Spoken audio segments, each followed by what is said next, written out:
Grandma confesses, "My daughter humiliated me at lunch. You're no longer part of my family." She spent her entire life caring for everyone and was discarded with a single phrase. She didn't cry in front of anyone, but inside something died. The next day she left without telling anyone and was never the same again. If this story interests you, don't forget to subscribe to our channel and tell us what city you're watching from, and we'll continue. I promise this will be the best story you'll ever hear in your life. Sunday arrived like all others, with the aroma of beans seasoned since early morning and the familiar sound of plates being arranged on the dining room table. Eleanor had awakened at 5 in the morning, as she had done for more than 30 years, to prepare the lunch that would bring the whole family together. Her experienced hands knew exactly how to cook the rice to perfection, the right amount of seasoning for the roast, and the secret to making the stuffing just the way everyone liked it. At 72, Eleanor moved around the kitchen with the precision of someone who had transformed this ritual into a silent dance. Each movement calculated, each ingredient measured with the care accumulated over decades of dedication. The large dining room table would soon be filled with voices, laughter, and lively conversations, while she would remain in the kitchen, serving, refilling plates, and ensuring that nothing was missing. The first to arrive was Michelle, her oldest daughter, accompanied by her husband Robert and their 2 teenage children. Soon after came Charles, the middle child, with his wife Sarah and little Sophie, just 8 years old, who always ran to hug her grandmother with that sincere smile that lit up any room. Patricia, the youngest, arrived last, alone as always, bringing only her usual impatience and her cell phone glued to her hand. Eleanor observed from a distance as everyone settled around the abundant table. Conversations flowed naturally between work topics, travel plans, and neighborhood gossip. She went back and forth from the kitchen, bringing more bread, filling glasses with juice, asking if anyone wanted anything else. Her questions were answered with distracted nods or direct requests for more of this or that. For years, Eleanor had found purpose in that role, being the perfect hostess, the dedicated mother, the always available grandmother. Her identity had been built around those Sunday lunches, birthday parties organized weeks in advance, special dinners prepared for every important family occasion. She was the invisible center that kept everything running, but that Sunday something was different. Perhaps it was the accumulated fatigue of recent months, or the growing feeling that her presence had become merely functional. Eleanor felt like an old piece of furniture in the house, useful, familiar, but rarely noticed. When she tried to participate in conversations, she was gently ignored or interrupted by more urgent matters. The situation began to complicate when Michelle complained that the seasoning in the meat was too strong. Robert added that he preferred when Eleanor made that special sauce that she had stopped preparing a few Sundays ago. The teenagers didn't even taste the food, focused on their cell phones and asking to eat pizza later. Eleanor tried to explain that she had taken special care that day, that she had woken up earlier to prepare everything with love, but her voice was lost amid the discussion about the family's vacation plans. Charles was talking animatedly about the trip they would take to the beach, while Sarah calculated the expenses. Patricia complained about the traffic and the delay of the plumber who would come to fix the shower in her apartment. Little Sophie was the only one who noticed her grandmother's saddened expression. With that special sensitivity that children possess, she got up from the table and went to Eleanor, whispering in her ear that the food was delicious and that she was the best grandmother in the world. Eleanor's heart warmed momentarily, but she was soon interrupted by Sarah asking the girl to return to the table and finish eating. It was then that Patricia, visibly irritated by some message she had received on her phone, exploded without warning. She began to complain about the mess in the kitchen, the noise Eleanor made washing dishes while everyone was trying to talk, her insistence on always wanting to participate in matters she didn't understand. Patricia's voice rose progressively, and soon all the others joined the chorus of complaints. Michelle mentioned how embarrassing it was when Eleanor gave opinions about the grandchildren's education. Robert said she always got in the way when they tried to have serious conversations about business. Charles, the most restrained, just shook his head in agreement with the others. Even Sarah, normally more respectful, commented that sometimes she felt watched by her mother-in-law.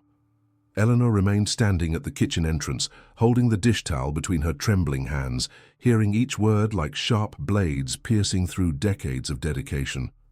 These weren't just criticisms about lunch or minor annoyances, it was the questioning of her existence in that family nucleus that she had built with so much love and sacrifice.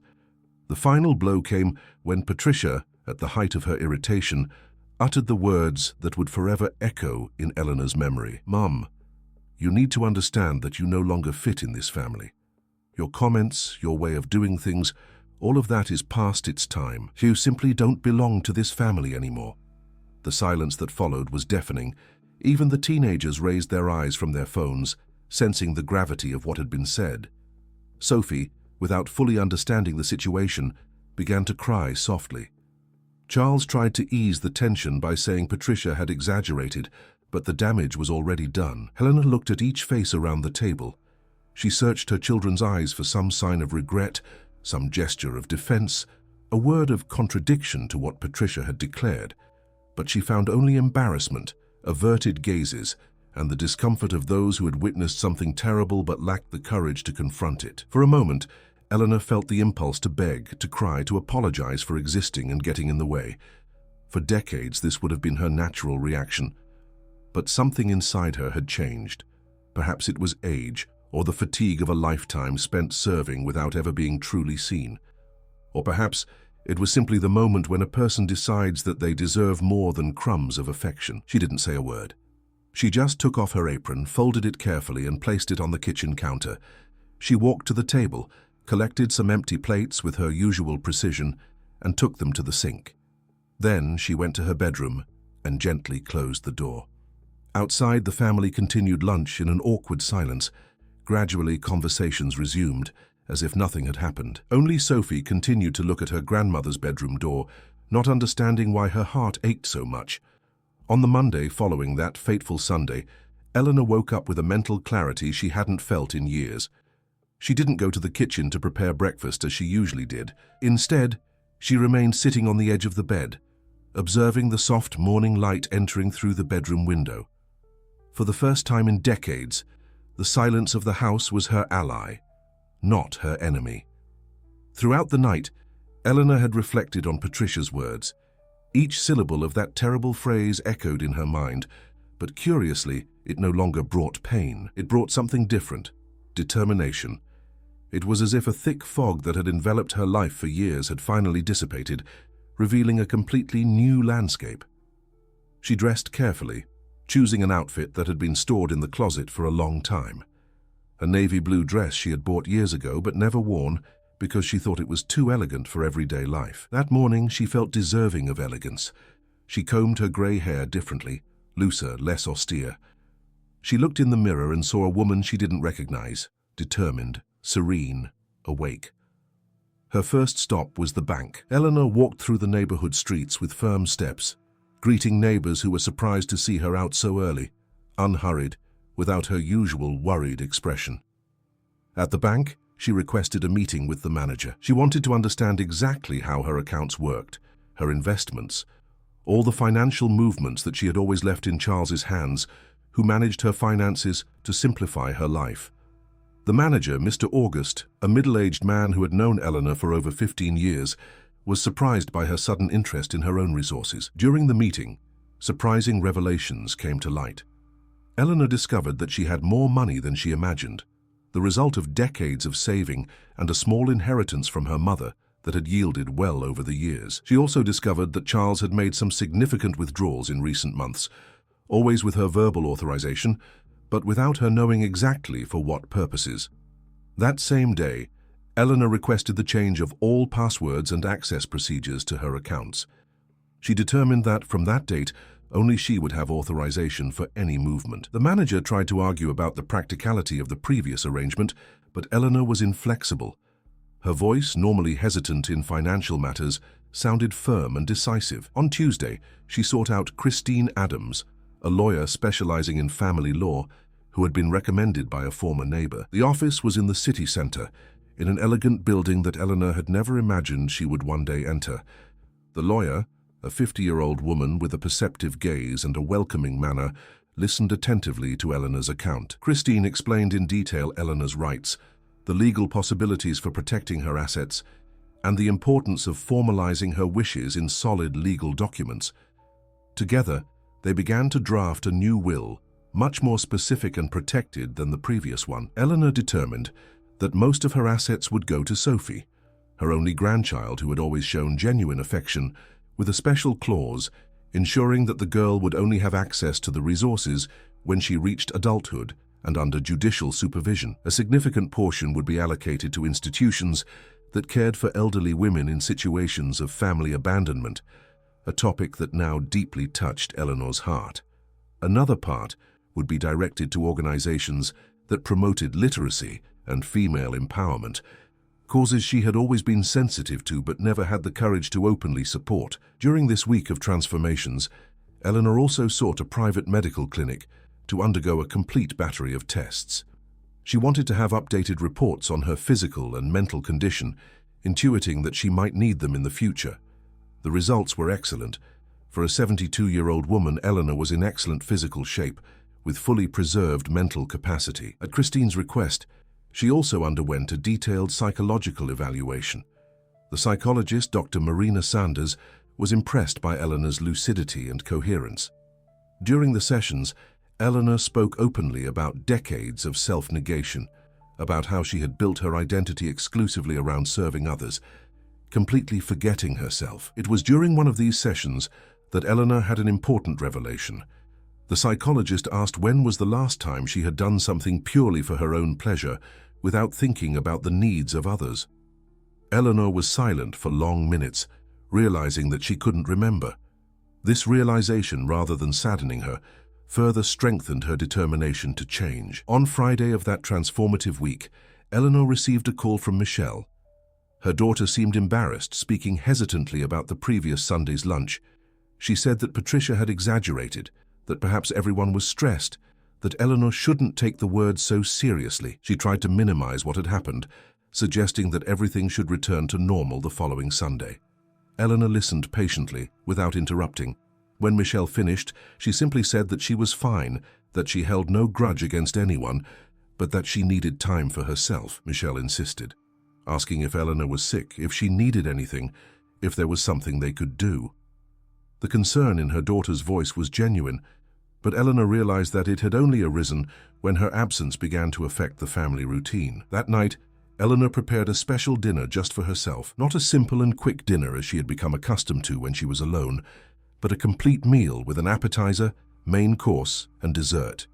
She set the dining room table with an embroidered tablecloth, crystal glasses, and candles.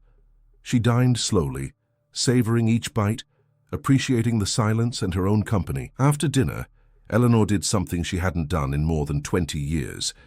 She turned on the radio and danced alone in the living room. She moved to the rhythm of old boleros, feeling her body awaken to forgotten sensations.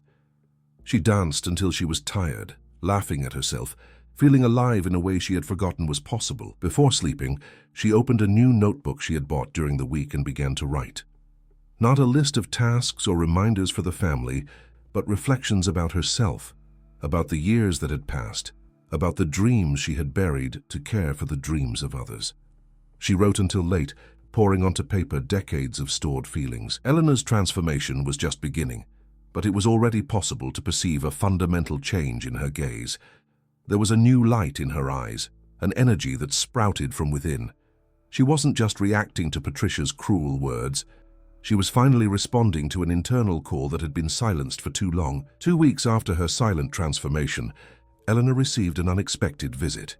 Cecilia, a friend from her youth whom she hadn't seen in more than 15 years, knocked on her door on a sunny Tuesday afternoon. The two had lost contact when Eleanor became completely absorbed in the family routine, gradually giving up all friendships to dedicate herself exclusively to her children and grandchildren. Cecilia, at 70, radiated impressive vitality. Well-cut hair, modern clothes, discreet but well-done makeup. She brought with her a contagious enthusiasm and fascinating stories about the senior activity groups she coordinated in the city.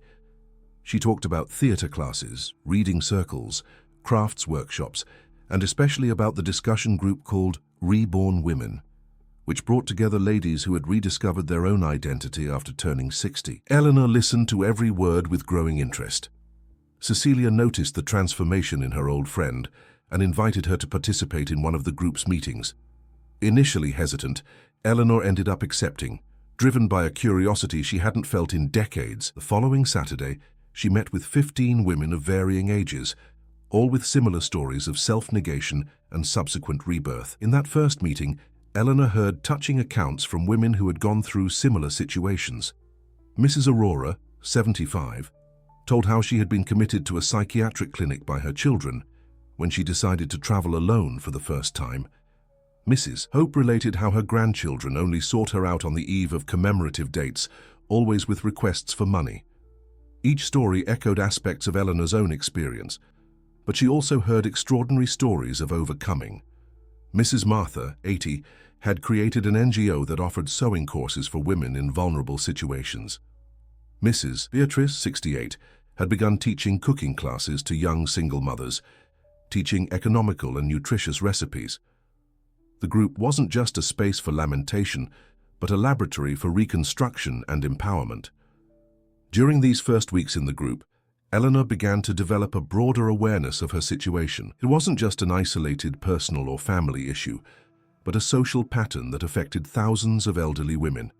She felt part of something bigger, a silent sisterhood that had finally found a voice.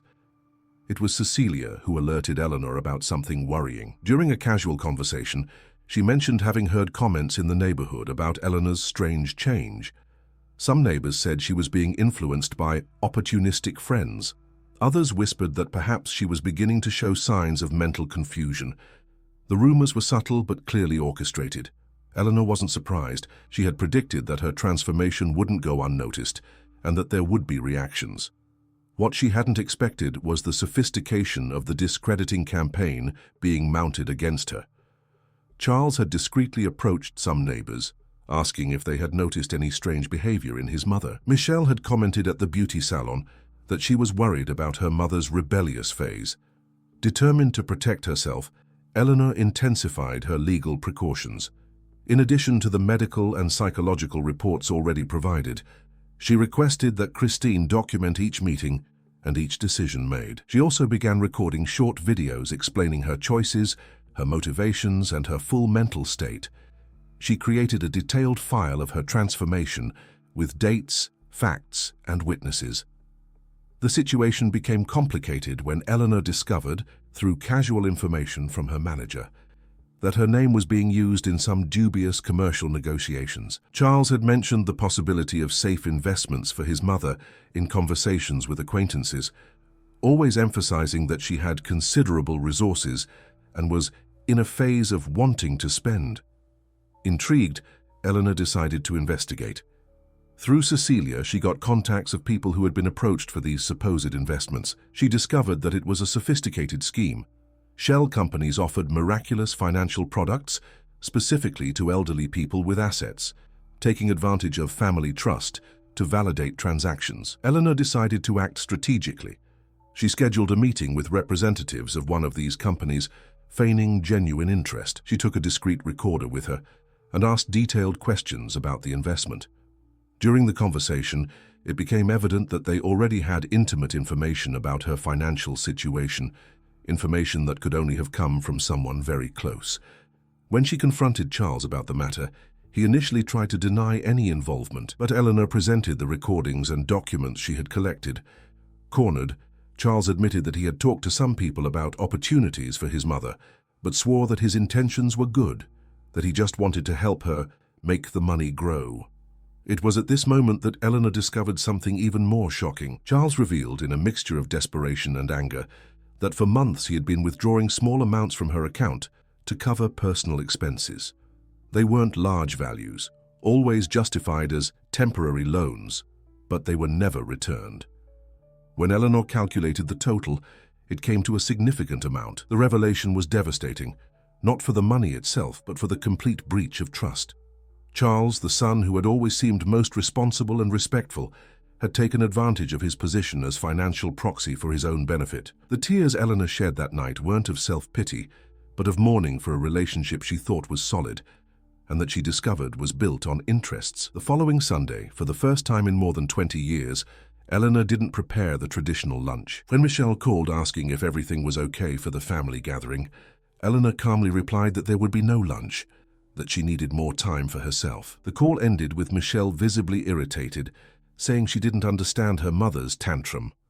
That afternoon, instead of cooking for the family, Eleanor went out to have lunch alone at an elegant restaurant in the city center.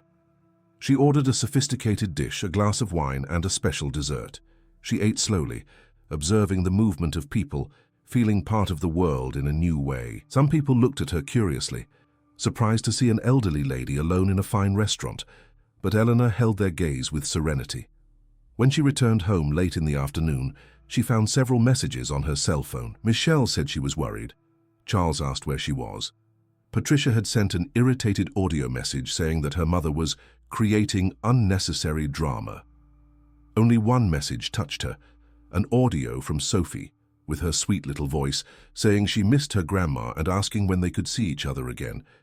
Eleanor smiled hearing her granddaughter's voice. There was the only person in the family who sought her out without interest, who showed genuine affection. She decided that the next morning she would go to Sophie's school for a conversation. The time had come to protect that pure and true relationship, even if it meant facing more conflicts. The following Monday, Eleanor woke up with a serene determination that had become her new morning companion. She dressed with the care of someone who finally valued herself and headed to Sophie's school. She knew her granddaughter's schedule well and knew she could find her coming out of recess. When the girl spotted her through the fence, her eyes lit up with a pure joy that warmed Eleanor's heart. Sophie ran to the fence and held her grandmother's hands through the metal. Her innocent questions cut like blades. "Grandma, why did you disappear? Mommy said you were mad at us. Is that true? Did I do something wrong?" Eleanor felt a lump in her throat, but managed to explain in simple words that sometimes adults needed time to take care of themselves, that there was nothing wrong with Sophie, that her grandmother's love for her would never change. The conversation was interrupted by Sarah, who arrived to pick up her daughter. Her expression of surprise quickly turned to discomfort. She greeted Eleanor with formal coldness and said she was in a hurry. Sophie protested, wanting to spend more time with her grandmother, but was taken away with vague promises that they would see each other soon. Eleanor watched her granddaughter moving away and knew she would need to act to protect that relationship.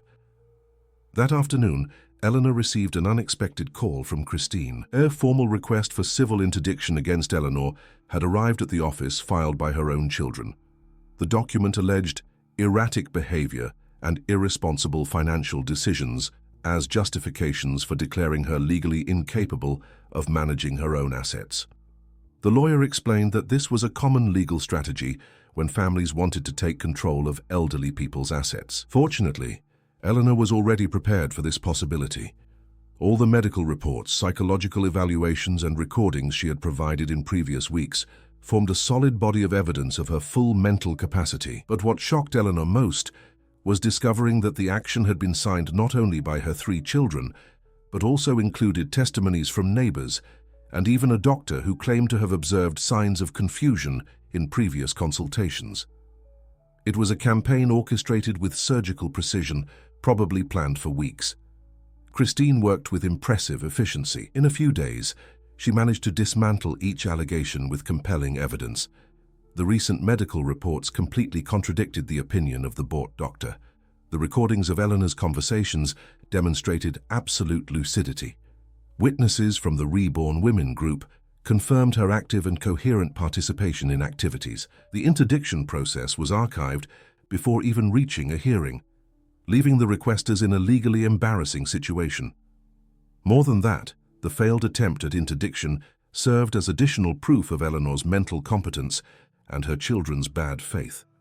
During this turbulent period, Eleanor intensified her participation in Cecilia's group. She began giving lectures on legal protection for the elderly, sharing her experience to help other women in similar situations. She discovered that she had a natural talent for public speaking and that her words deeply touched other people. It was through the group that Eleanor learned about the Start Over with Dignity project, a shelter for elderly women who had been abandoned by their families. The place operated precariously, with limited resources and inadequate facilities.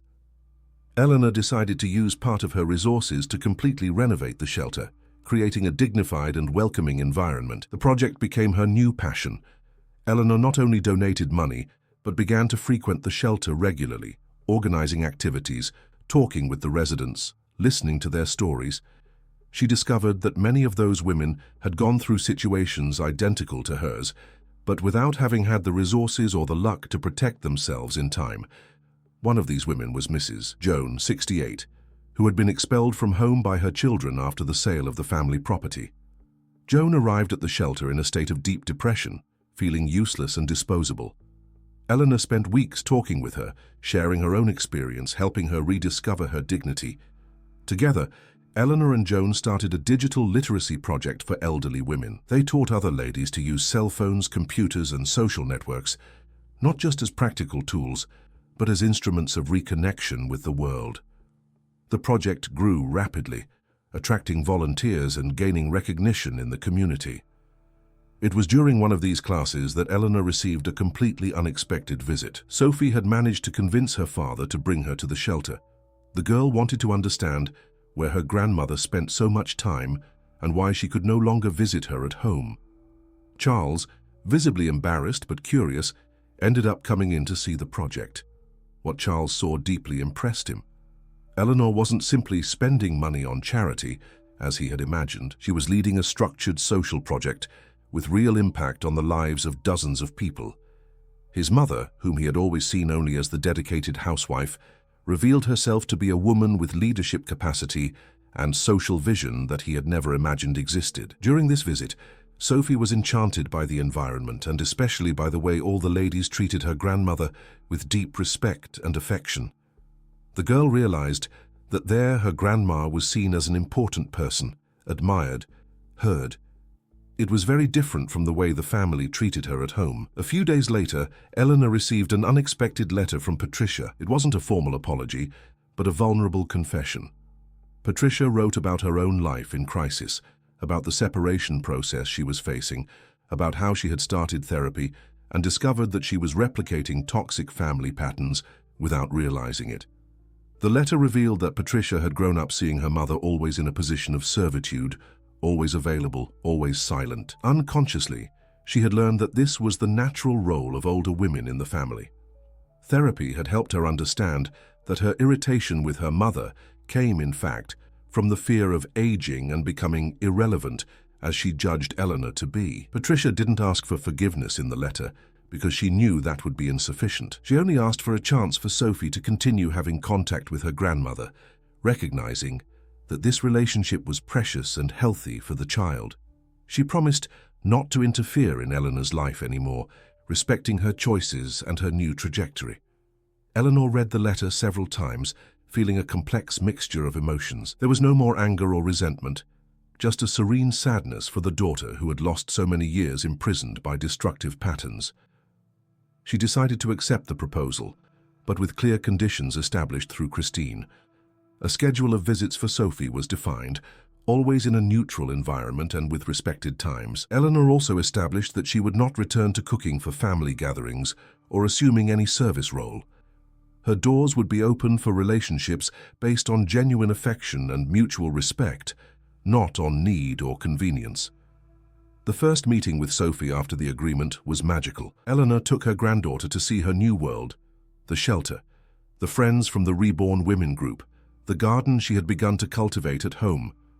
Sophie absorbed everything with genuine curiosity, asking intelligent questions and showing pride in the new grandmother she had discovered. During one of these visits, Sophie made an observation that deeply touched Eleanor. "Grandma, you look much prettier now. Your eyes shine differently." The girl, with her childlike sensitivity, had captured the essence of the transformation.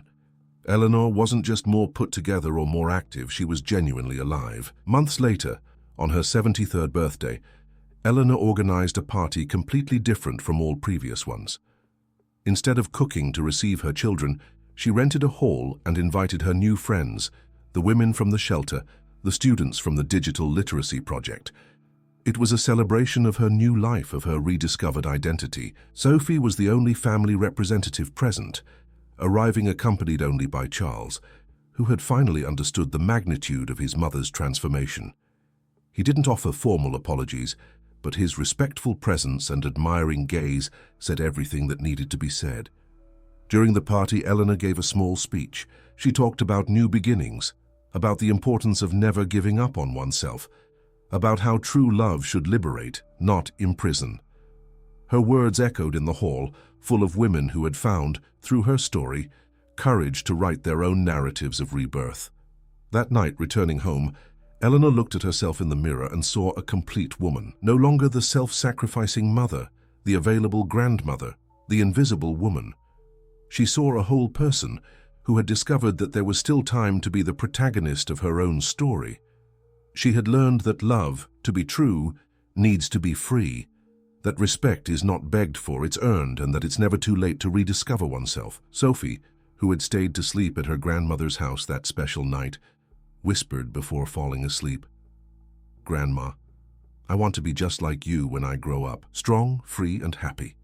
Eleanor smiled, knowing she had given her granddaughter the greatest possible gift, the example that a woman can be reborn as many times as necessary, that age is just a number, and that each person deserves to be loved for who they are, not for what they do for others. The last entry in the diary that Eleanor kept was simple, but profound.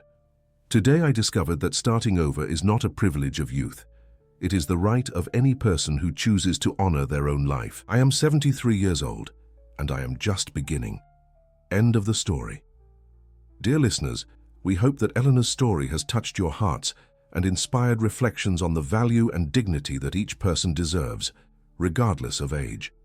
This narrative of new beginnings and empowerment reminds us that it is never too late to rediscover ourselves and fight for the respect we deserve. If you were moved by Eleanor's journey, don't forget to subscribe to our channel for more stories that celebrate the strength and wisdom of people.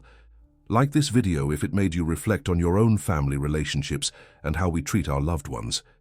In the comments, share your own experiences or messages of support for people who may be living in similar situations. Every day we bring narratives that explore the complexity of human life, always with respect and sensitivity. Until the next story,